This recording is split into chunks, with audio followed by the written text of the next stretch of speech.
Why remove electronic components from circuit boards when extracting the metal in the waste circuit board? The electronic components on the waste circuit board should be disassembled first. On the one hand, impurities can be removed, and on the other hand, the electronic components can be recycled and reused. The specific process is to put the waste circuit board into the dismantling machine for high-temperature heating, and the tin removal and disassembly can be completed in one step. The advantage is that it can reduce the damage of components and the loss of precious metals.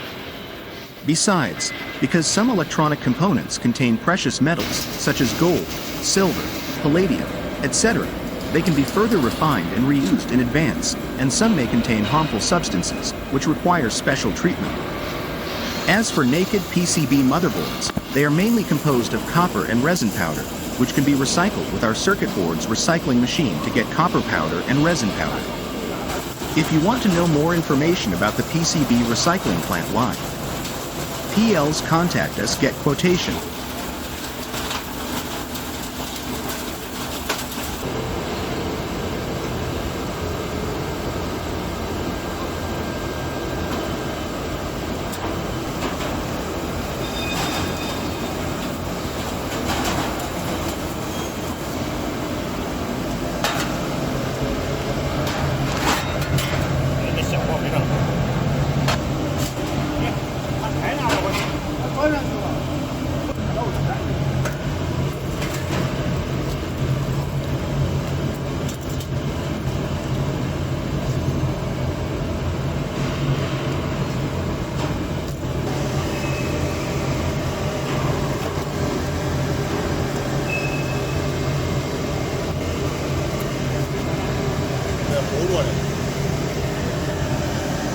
这个液压电有点子远点。